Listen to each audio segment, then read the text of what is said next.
a publisher, and one day my daughter Christina asked me to write a novel with her. Well, that day was long ago, and that little girl is now an adult. But our novels live on. The Truth Seekers Mystery Series highlights a homeschool family, the Murphy teens, in an action-adventure novel that is sure to entertain as well as teach creation truths. To get your copy, visit our website at truthseekersmysteryseries.com.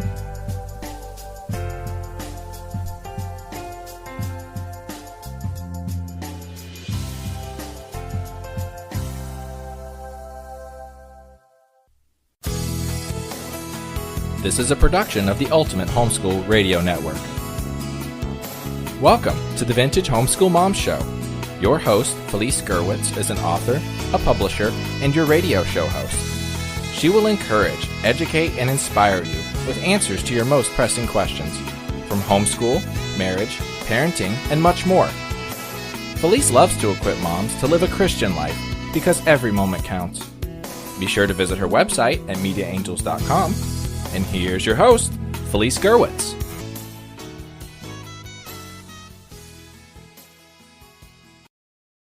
Hey friends, and welcome. Today we are going to talk about the homeschool secret weapon.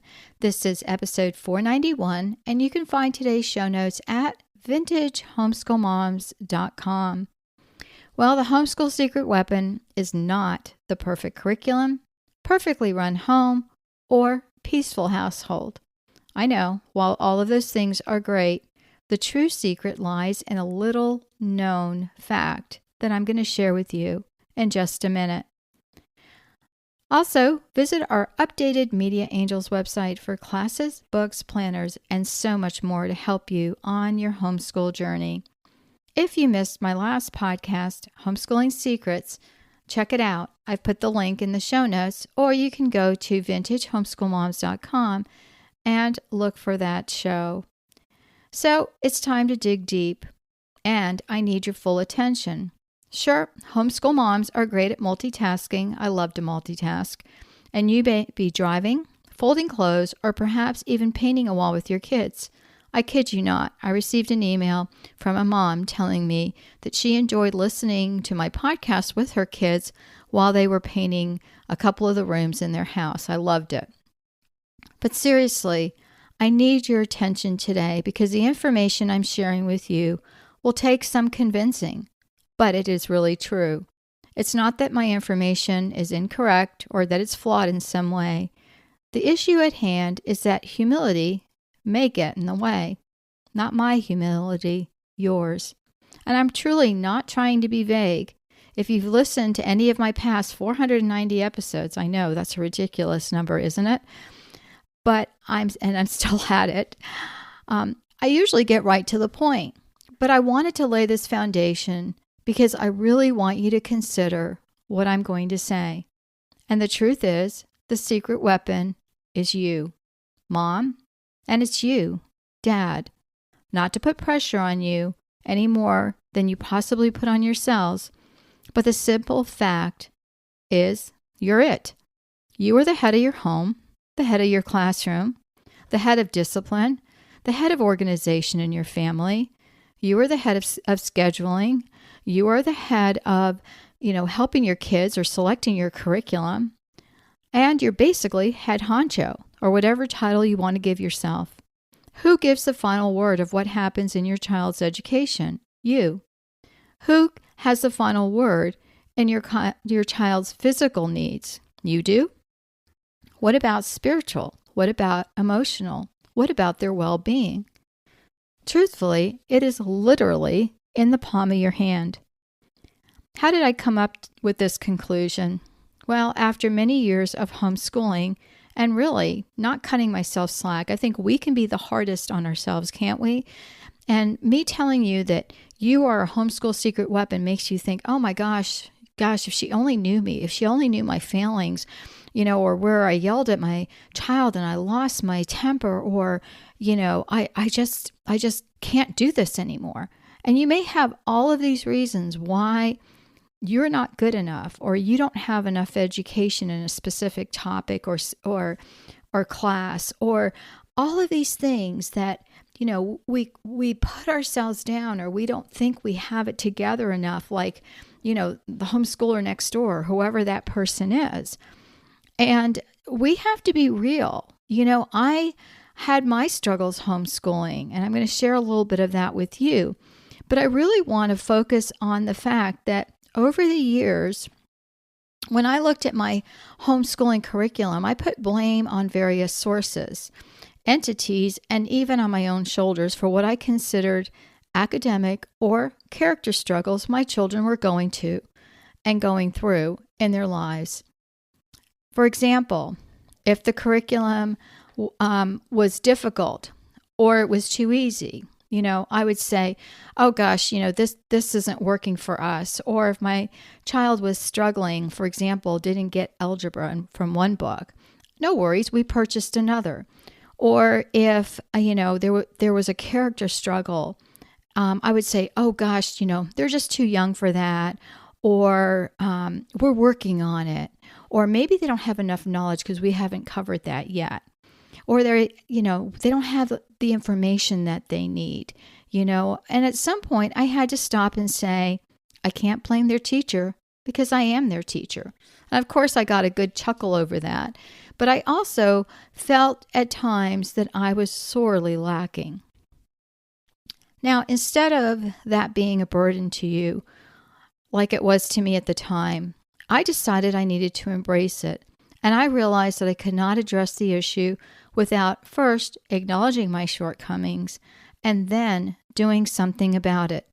If my child was misbehaving, for example, I had many options, but one of them was to do something and not to do nothing.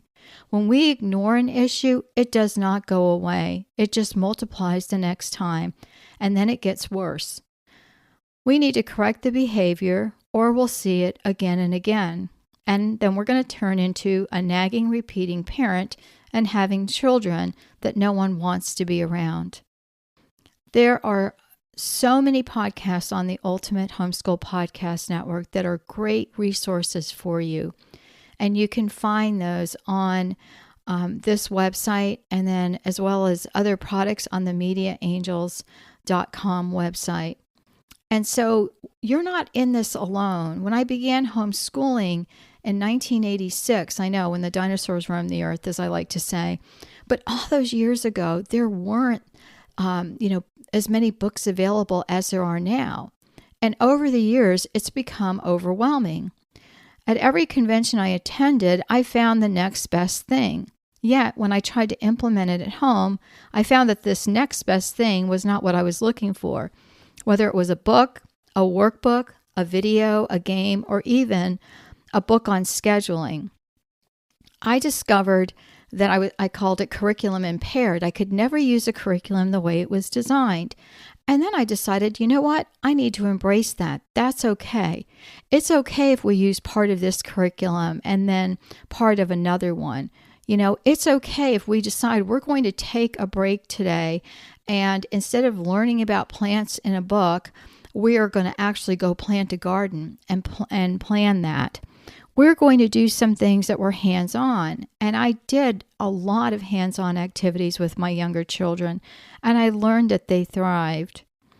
I also discovered that I needed to be all in order to embrace that they were, what we were learning, and also to get my kids on board. I needed the support of my family. If your kids are not on board, if they haven't bought into this, ideal that homeschooling is where they want to be, you may need to start with that and go over some pros and cons. I know that if you've decided to homeschool and take your children out of a school setting, there may be some struggles, especially with teens and friendships. Or, like the lady who does my hair, she and her sister are twins, and they actually started homeschooling in high school, and they absolutely loved it. And so they both had different fields. Her twin sister is a nurse, and she's a beautician, and they had different areas they wanted to go into. But she said, they didn't lose their friends. They still had their friends. They still kept connected to their friends, and their friends were really jealous that they were getting to homeschool and they weren't. And so, it's different for different families, but your kids need to buy in that they want to be homeschooled, and we need to look at what their needs are and provide for them.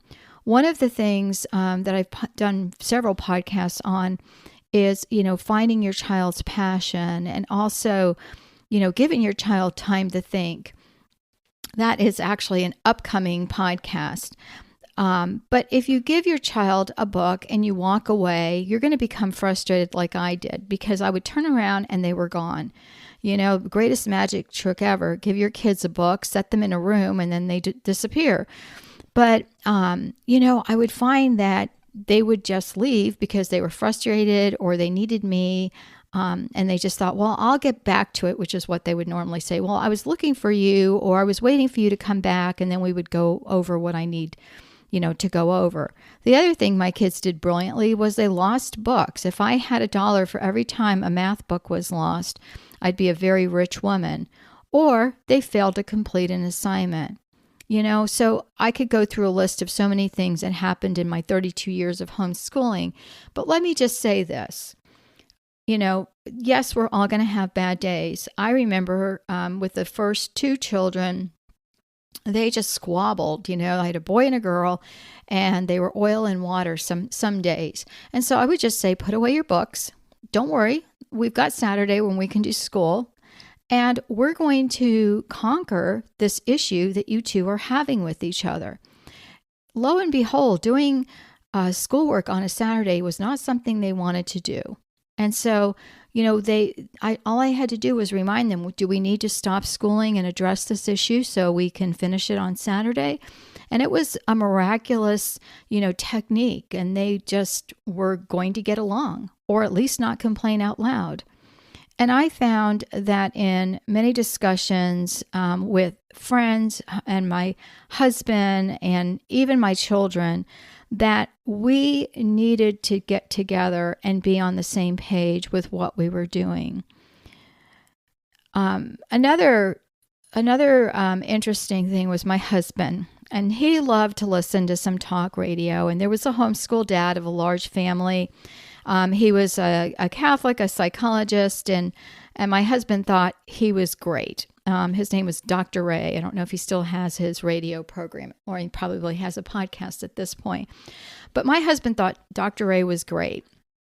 He loved this man. He loved his advice. And, he especially loved his advice to moms. And he would say, moms hold all the power in their hands, and they can determine, if a child receives privileges, it's up to them. And he would talk about, remember my husband telling me one episode where he said he came home and all the kids were in every available corner of their home.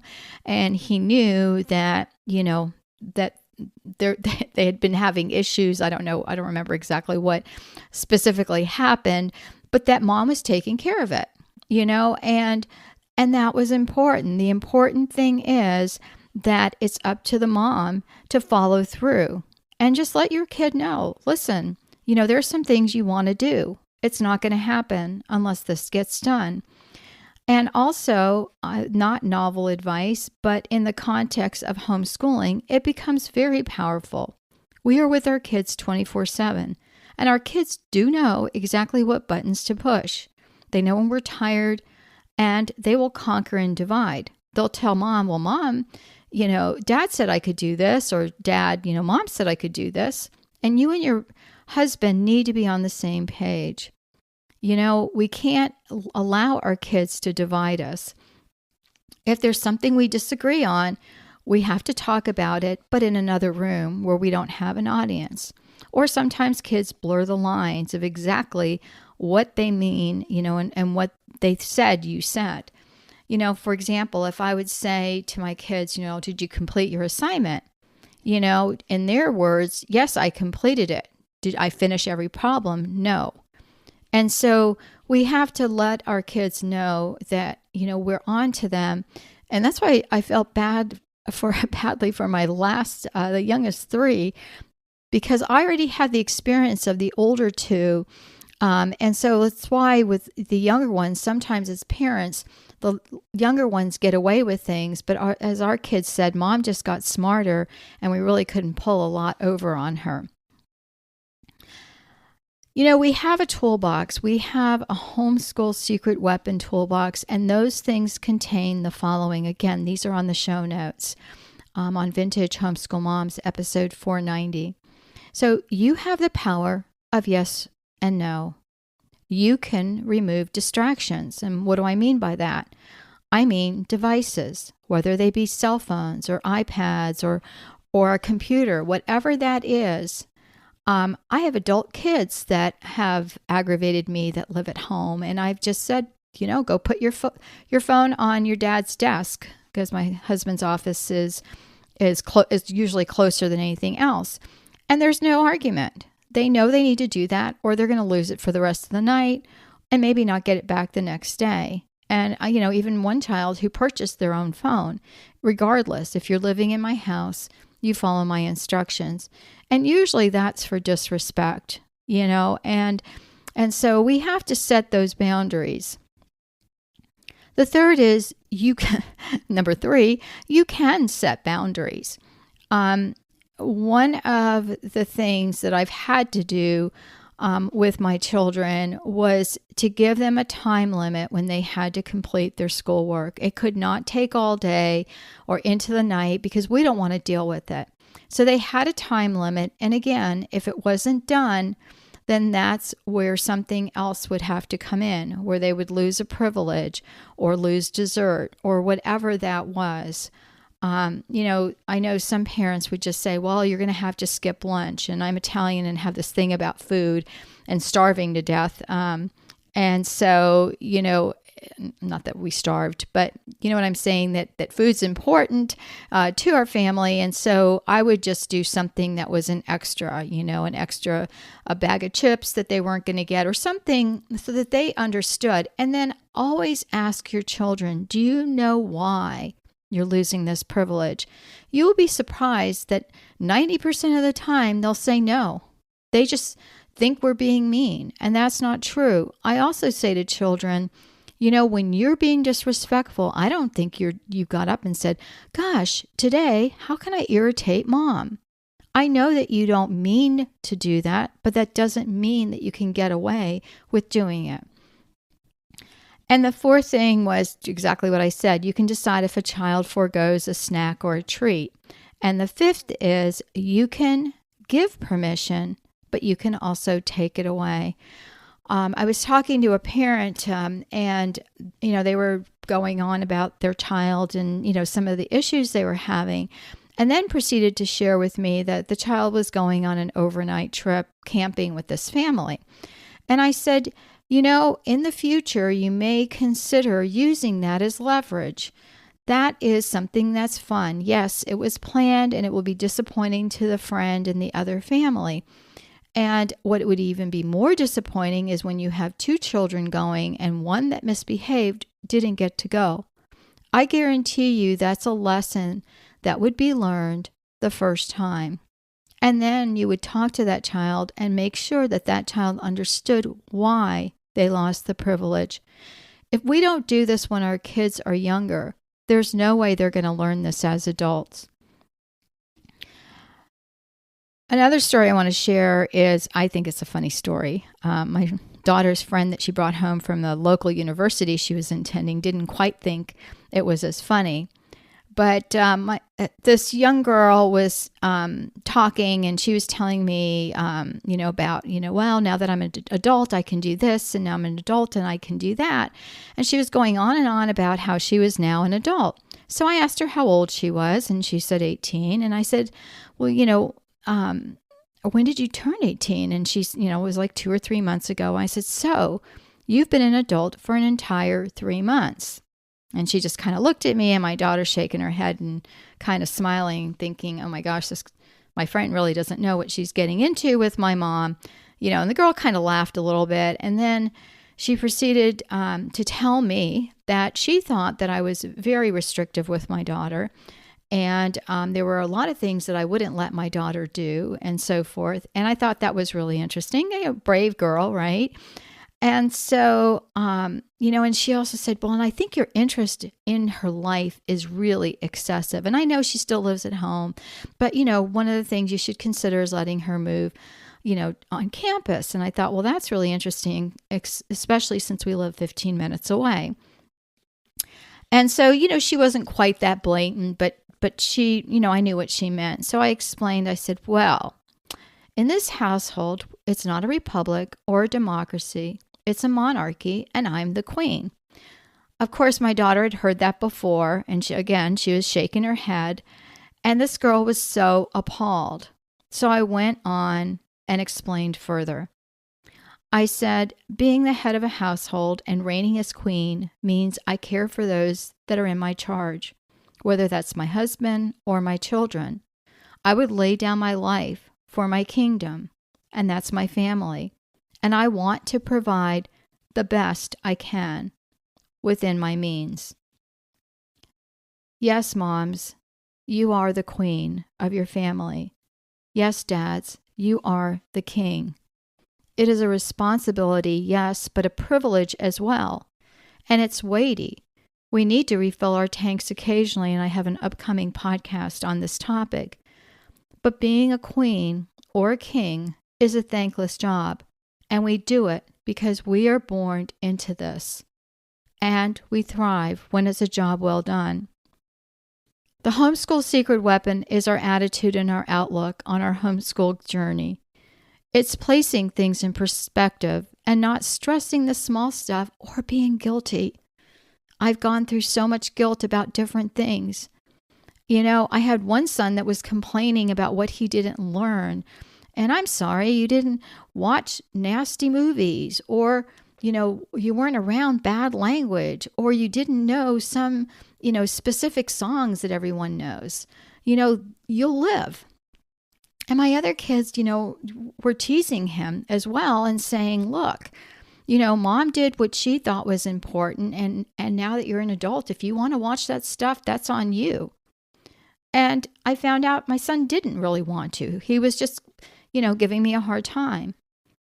And honestly, I had to pull away from the homeschool community at one point in time because I needed to re-examine my focus. I didn't really and truly, I just saw that there were, some things within the homeschool community that I found, were my way or the highway. And I know, now we have every flavor of the week, every flavor of the month. There's a lot of, differences of opinion. And at one point, I just felt that, everything had to be a specific way, and there was a lot of criticism. And that's why I'm telling you, little joke, yeah, we're king and queen here. But, the point I'm trying to make is that you get to make the decisions, you and your husband. You're a single mom or dad, then you make that decision and stand by it. If we mess up, we can change. We can change our minds, and it's okay. But I had to pull away for a while and really examine what my focus was, what I wanted for my kids, and to regroup. And it was wonderful. And then what came out of that time of regrouping is actually the Ultimate Homeschool Podcast Network and community. I wanted to celebrate what was good in homeschooling with people I knew. Actually, the majority of the people on this network, as of recording this in 2023, and this is our 10th year as a network, I know these people. I've met them at convention. I've met them in real life. Some of them are good friends of mine. And these were podcasters that I could trust that had your best interest in mind. I've had podcasters that have disagreed on principle with each other. And they were, gracious in talking to each other. But it's not, this, name calling and things like that, which I consider not appropriate. So the first step is, deciding that you can do it. and own it. And the next is realizing that while you're the homeschool secret weapon, the question is, what are you going to do about it? Are you going to realize the power you have and use it wisely? I pray that you do. I pray this information has been helpful and you can use it to benefit your children and your family. We undervalue our service to our family, or at best, we're too humble to appreciate it. And that is why I asked for your full attention at the beginning of this podcast. I know your hearts are good and you want what is best for your family. Listen, we all fail. We all fall short. There are frustrations. There are difficulties. It's easy to blame others or even your kids for their lack of cooperation. But we've got the tools and they're at our disposal. And that, my friends, is a good start. So take care. God bless. I hope you enjoy the other podcasts on this network. You can find tons of information. There are thousands and thousands and thousands of hours worth of homeschool advice on this podcast.